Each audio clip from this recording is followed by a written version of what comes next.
Hello दोस्तों, आज मैं एक महत्वपूर्ण सीरीज की शुरुआत करने जा रहा हूँ जिसका नाम हिंदी का आगाज़ है।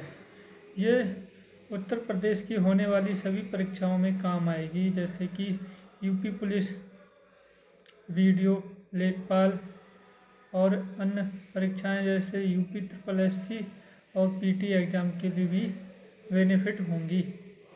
आइए इसका शुरुआत करते हैं। क्वेश्चन नंबर 1 से लेकर 5 तक एक गद्यांश दिया गया है, उसके आंसर देना है गद्यांश को पढ़कर। निम्नलिखित अपठित गद्यांश को ध्यानपूर्वक पढ़कर उस पर आधारित दिए गए प्रश्नों के उत्तरों में से सही उत्तर का चयन कीजिए। हमारी हिंदी सजीव भाषा है, इसी कारण इसने अरबी, फारसी आदि के संपर्क में आकर इनके शब्द ग्रहण किए ही हैं। अब अंग्रेजी के भी शब्द ग्रहण करती जा रही है। इसे दोष नहीं गुण ही समझना चाहिए, क्योंकि अपनी इस ग्रहण शक्ति से हिंदी अपनी वृद्धि कर रही है। क्या भाषा की विशुद्धता के किसी भी पक्षपाती में ये शक्ति है कि वह विभिन्न जातियों के पारस्परिक संबंध को न होने दे अथवा भाषाओं की सम्मिश्रण क्रिया में रुकावट पैदा कर दे? यह कभी संभव नहीं। हमें तो केवल इस बात का ध्यान रखना चाहिए कि इस सम्मिश्रण के कारण हमारी भाषा अपने स्वरूप को नष्ट नहीं कर रही, कहीं अन्य भाषाओं के बेमेल शब्दों के मिश्रण से अपना स्वरूप तो विकृत नहीं कर रही है। क्वेश्चन नंबर 1 आता है, अवतरण का उपयुक्त शीर्षक होगा। इस क्वेश्चन का आंसर होगा जो सबसे ज़्यादा महत्वपूर्ण वाक्य होता है वही इसका आंसर होता है। जो एक संक्षेप में पूरे गद्यांश को कवर करे उसे उपयुक्त शीर्षक कहते हैं। इसका आंसर हिंदी भाषा का ग्रहणशील स्वरूप होगा। सजीव भाषा से तात्पर्य है, सजीव भाषा से तात्पर्य है। क्वेश्चन नंबर विकल्प ए कहता है, विभिन्न भाषाओं के सम्मिश्रण से अद्भुत सम्मिश्र भाषा, ग्रहण शक्ति से अपने शब्द भंडार को बढ़ाने वाली भाषा, विभिन्न भाषाओं के नए नए शब्दों को ग्रहण करके बनी नई भाषा, किसी भाषा का अपने विशुद्ध रूप में होना। इसका आंसर होता है बी नंबर, ग्रहण शक्ति से अपने शब्द भंडार को बढ़ाने वाली भाषा। हिंदी में नए शब्दों को अपनाते समय किस बात को ध्यान में रखना चाहिए? हिंदी में बेमेल शब्द बिल्कुल ना पाएं। 3 नंबर का आंसर। हिंदी में नए शब्दों का आगमन उचित है, क्योंकि इससे हिंदी की केवल हानि ही नहीं होती। गलत है। भाषाओं की सम्मिश्रण क्रिया सहेतोत्री के लिए आवश्यक है। भाषा की विशुद्धता का पक्षपाती भी इसे रोकने में सक्षम नहीं है। इससे हिंदी की समृद्धि होती है। 4 का आंसर डी होता है, हिंदी की वृद्धि होती है। बिल्कुल सही है, बाकी गलत है। गद्यांश में आए ग्रहण शब्द के लिए सही विपरीतार्थक शब्द बताना है। इसका आंसर होगा दान नहीं होगा, प्रकट नहीं होगा, दाता नहीं होगा। इसका आंसर होता है ग्रहण का होता है मुक्त, मुक्त। C answer. सुधा शब्द का विलोम शब्द बताना है। सुधा का विलोम शब्द बताना है।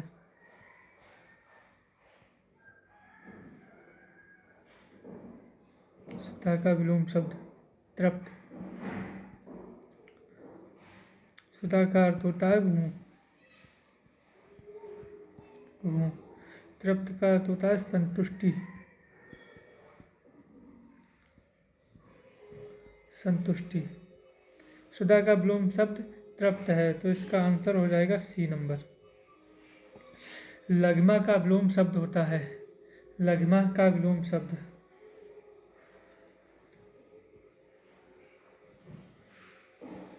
लघिमा का विलोम शब्द या विपरीतार्थक शब्द होता है महिमा,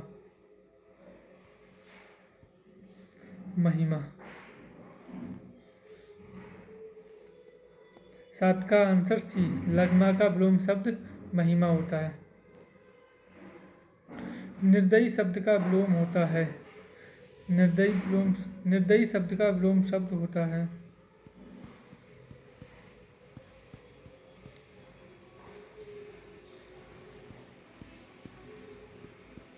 सदय। तो इसका आंसर हो जाएगा सी। ऋजु शब्द का विलोम शब्द बताना है। ऋजु का विलोम शब्द वक्र होता है। सीधा का विलोम शब्द टेढ़ा।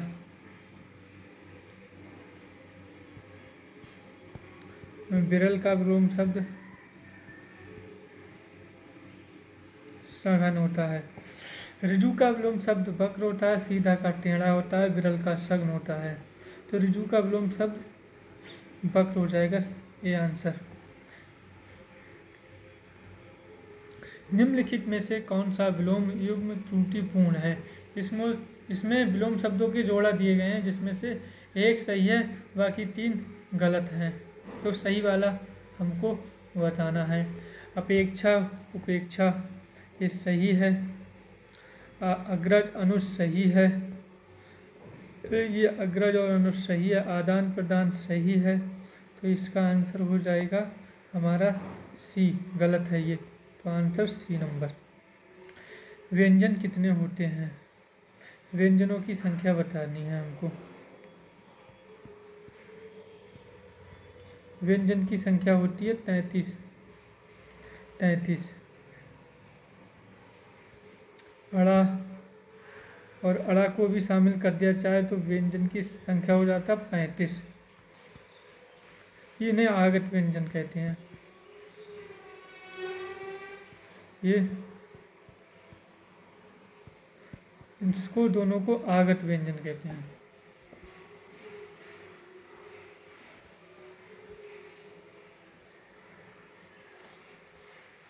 पर्यायवाची शब्द का अर्थ बताना है। पर्यायवाची शब्द का अर्थ होता है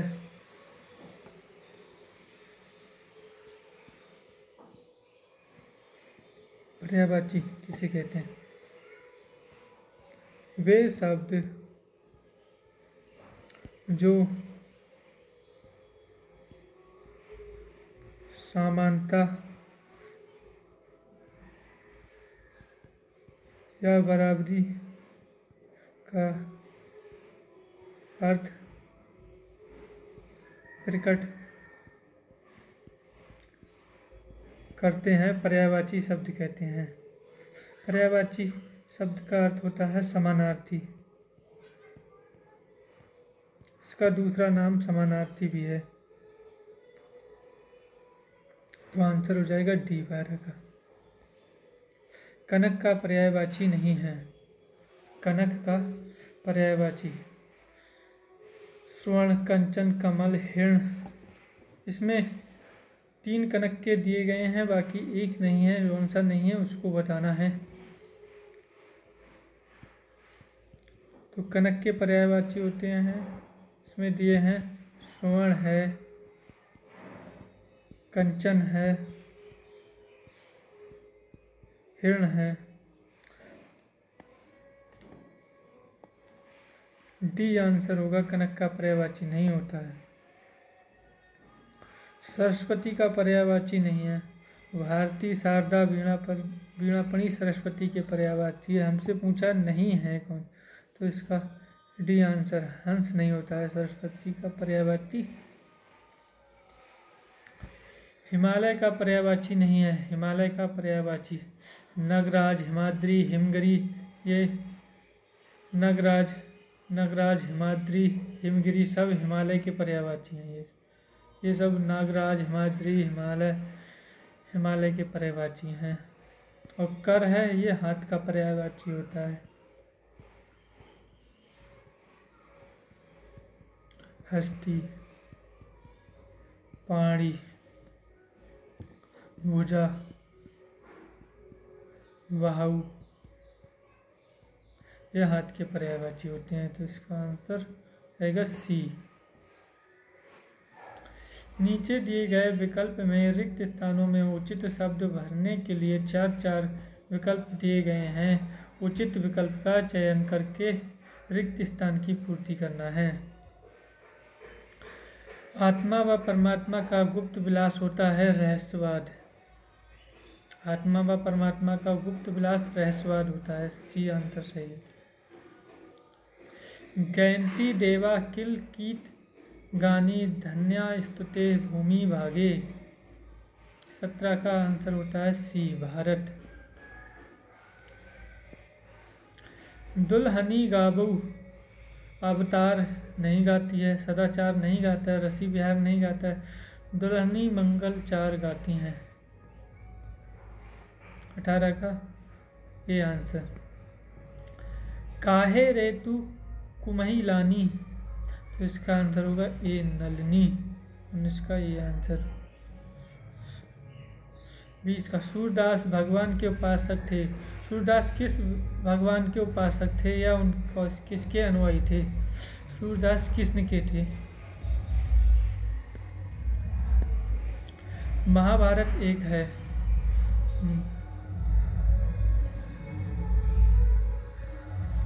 महाभारत एक महाकाव्य है।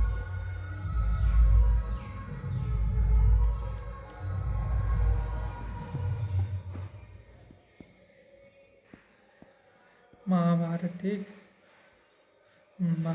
एक महाकाव्य है।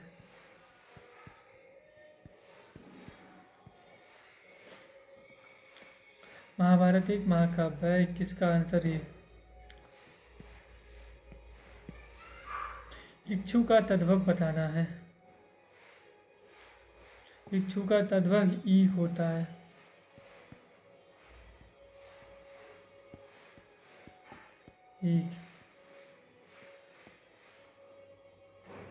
आम्र का तत्सम रूप बताइए। आम्र का तत्सम।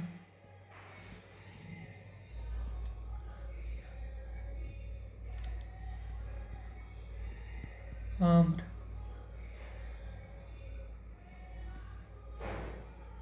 तद्भव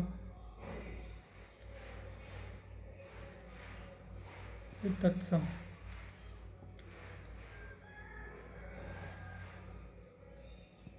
कान का होता है कण।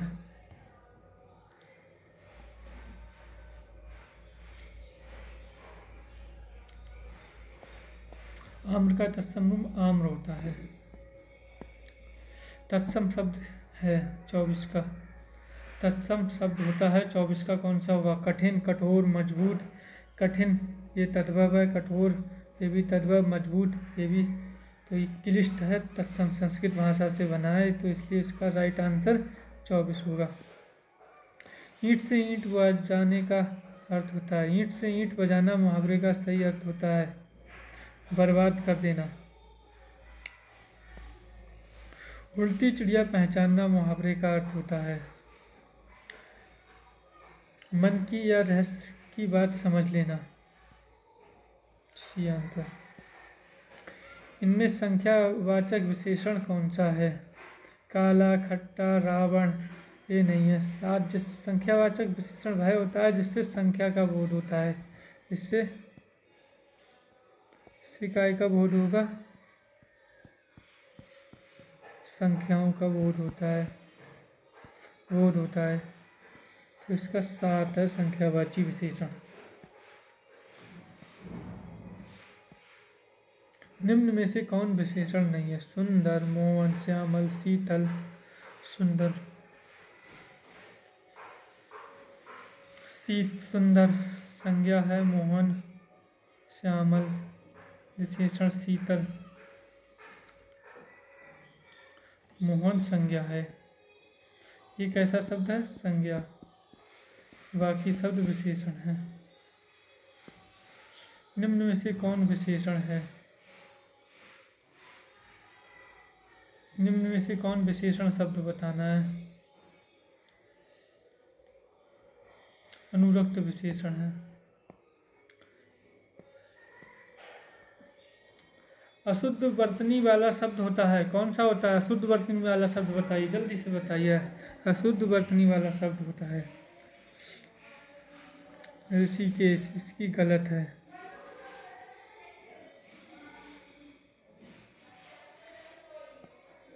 शुद्ध शब्द स्वरूप है डी। दुर्निवार शुद्ध भाषा में लिखा गया है। शुद्ध वर्तनी का शब्द होता है अंधिकार। शब्दानुक्रम में सही वाक्य होता है, सही वाक्य पहचानना है। वह गरीब आदमी था, वह आदमी गरीब था वह गरीब आदमी, था गरीब वह आदमी, वह आदमी गरीब था। सही है, बाकी तो गलत है। निम्नलिखित में से शुद्ध वाक्य पहचानिए। निम्नलिखित में से शुद्ध वाक्य पहचानिए। यहाँ गन्ने का ताज़ा रस बिकता है, यहाँ ताज़े गन्ने का रस बिकता है। गलत है। ताज़ा गन्ने का रस यहाँ बिकता है। गलत है। ताज़ा गन्ने का यहाँ बिकती है। गलत है।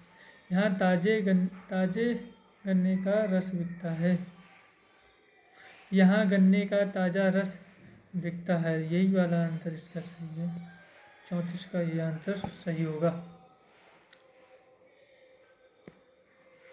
निम्नलिखित वाक्यों का सही क्रम संयोजन करते हुए उत्तर की पहचान कीजिए। देश जिस समय संक्रांति कालिक स्थितियों के बीच से होकर गुजरता है, प्रवृत्तियां दृष्टिगोचर होती हैं, उस समय वहाँ की विचारधारा में प्रमुख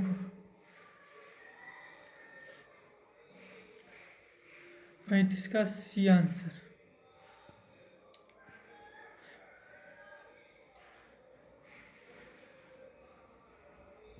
एक, दो, चार, 3। हम आपस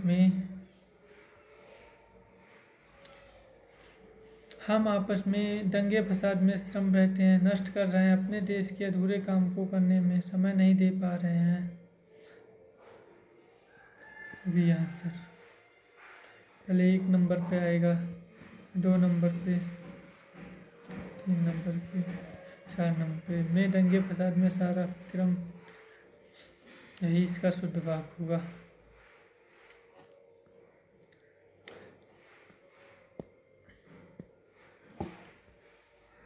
सतत कर्मशील मानव जीवन के बीच का त्यौहार है। कुछ आराम व कुछ खुशी को लेकर परिशांति व्यक्ति के लिए छायादार वृक्ष की भांति उपस्थित होते हैं। 40 का आंसर ये है। या सेम वही क्रम हो जाएगा। यथाशक्ति में कौन सा समास है? यथाशक्ति में समास ऊर्जा है।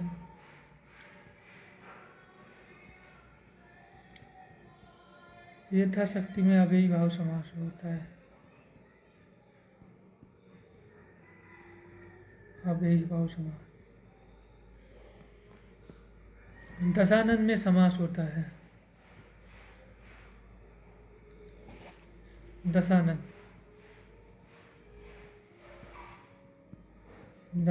में दशमुख। दशानन का अर्थ होता है दशमुख, अर्थात 10 है जिसके मुख, तो दशानन में होता है बहुवीर्य समास। इति प्लस आदि इत्यादि में कौन सी संधि है? इति प्लस आदि में कौन सी संधि होती है?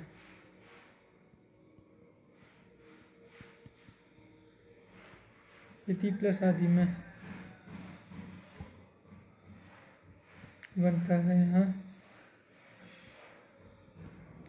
इति प्लस आदि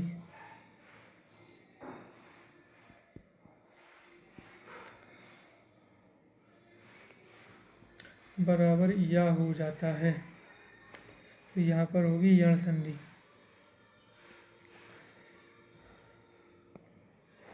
व्यंजन संधि का उदाहरण होता है सदैव, मनोरथ, सदैव, गुलशन ये विश्व संधि का है। मनोरथ ये भी निर्गुण सदाचार डी।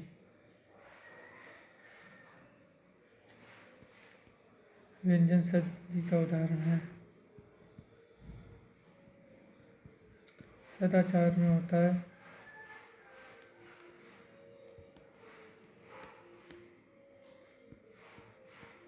सद प्लस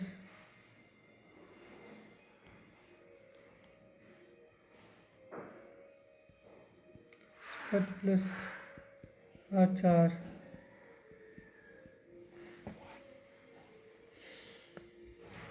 अत्यधिक का संधि विच्छेद बताइए। अत्यधिक का संधि विच्छेद अधिक होता है। ई प्लस आ बराबर या हो जाता है। हिंदी युग में हिंदी को गद्य विधा को नया स्वरूप मिला था। हिंदी युग में हिंदी की गद्य विधा को नया स्वरूप किस युग में मिला था? भारतीय हिंदी युग में। मीरा की कविताएं किस विधा से संबंधित हैं? मीरा की कविताएं भक्ति मार्ग से संबंधित हैं। मीरा की कविताएं भक्ति मार्ग से संबंधित हैं। निस्दिन वर्षत नयन हमारे सदा रहते पावस ऋतु हम पर जबते श्याम सिधारे में कौन सा रस है? वियोग श्रृंगार। इसमें नायक और नायिका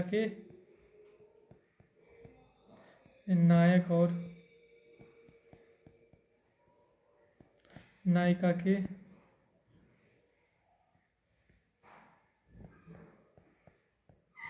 वियोग का वर्णन हो रहा है।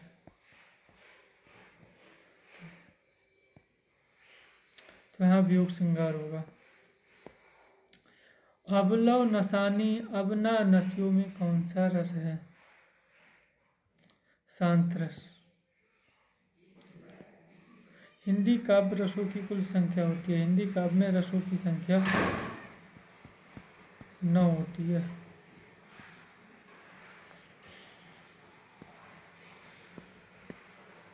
अलंकार के मुख्यतः माने जाने वालों भेदों की संख्या बताइए। अलंकार के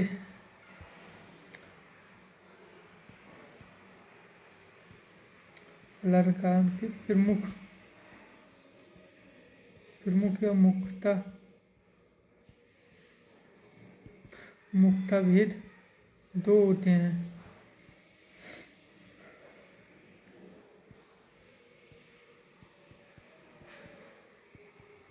शब्दालंकार, अर्थालंकार। एक अन्य होता है उभयालंकार।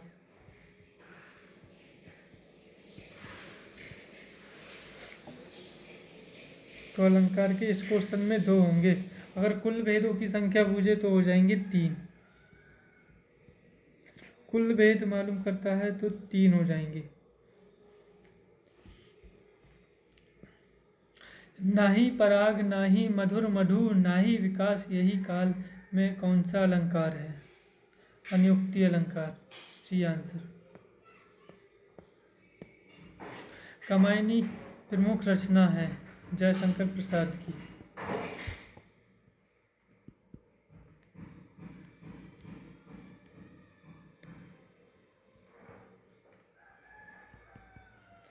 जयशंकर प्रसाद की कामायनी रखना है और इनकी और भी रचनाएं जैसे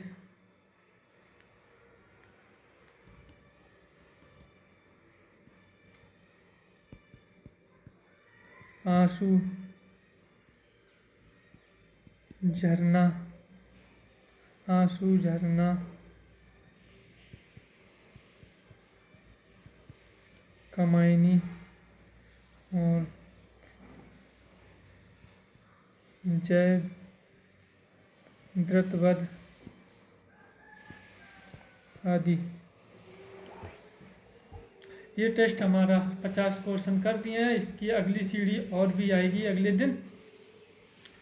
जय हिंद साथियों।